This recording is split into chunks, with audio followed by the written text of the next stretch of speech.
विभाग को पत्र लिख करके फिल्म निर्माता लीना मणिमिकलाई के ट्विटर हैंडल पर पोस्ट की गई सामग्री आईपीसी की धारा 295 के तहत गैरकानूनी है, जिसके लिए प्राथमिकी दर्ज की गई है, जिसमें ट्वीट को हटाने का 36 घंटे के अंदर हटाने का अनुरोध किया गया है।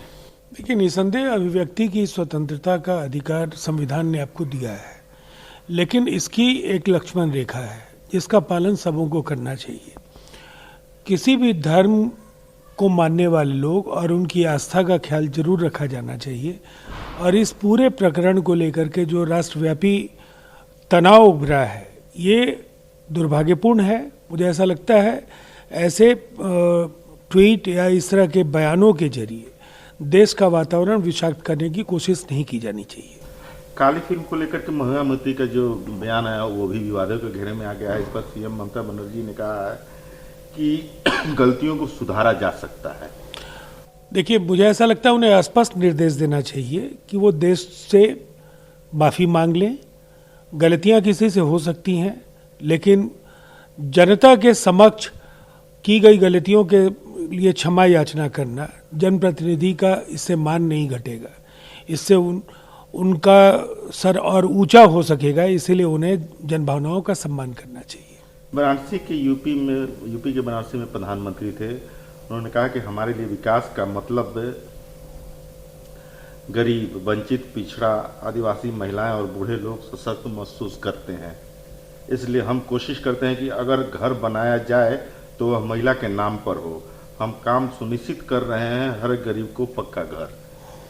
देखिए, नारी सशक्तिकरण की दिशा में ये एक अच्छा निर्णय है।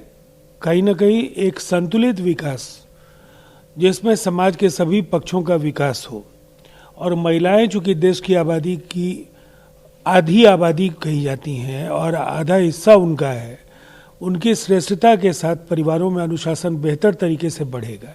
इसलिए ये निर्णय स्वागत योग्य है। पीएम से बार बार देश को शांति और एकता का संदेश देने का आग्रह किया, लेकिन व्यर्थ गया। राजस्थान के सीएम अशोक गहलोत ने देखिए, इस बात को नकारा नहीं जा सकता है कि विमर्श जिस तरह से बदला है वो चिंता का सबब है।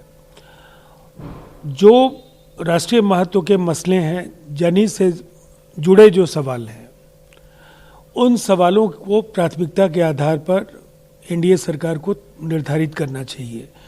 महंगाई कैसे नियंत्रित हो, रोजगार कैसे बढ़े, लोगों का जीवन कैसे बेहतर बनाया जा सके, जो समाज के आखिरी पायदान पर खड़े लोग हैं उन्हें विकास की मुख्य धारा में कैसे लाया जाए, ये बेहद महत्वपूर्ण है। कांग्रेस का बयान अपनी जगह है, लेकिन हम भी यह मानते हैं कि विमर्श को व्यवस्थित किए जाने की आवश्यकता है। उद्धव खेमे को एक और ताजा झटका लगा है। पूर्व लोकसभा सांसद आनंद राव अडसुल ने शिवसेना छोड़ दिया है। संजय राउत का बयान है कि ईडी के दबाव के कारण उन्होंने देखिए, अब एक बात को स्वीकार करना चाहिए कि नेतृत्व की स्वीकार्यता को लेकर के बड़े सवाल खड़े हुए हैं, और शिवसेना, अगर विधायकों की हम बात करें तो निसंदेह अब प्रभावी बहुमत शिंदे के साथ है। विधानसभा के पटल पर भी उन्होंने इसे साबित कर दिया है, और ऐसी स्थिति में आपाधापी अस्वाभाविक नहीं है। लोग शिवसेना और शिवसेना के शिंदे गुट के द्वारा जारी जो पोस्टर है जिसमें उद्धव ठाकरे और बाला साहब को काफ़ी सम्मान दिया गया है, एक भावनात्मक प्रभाव उसका भी शिवसेना के नेताओं पर पड़ा है।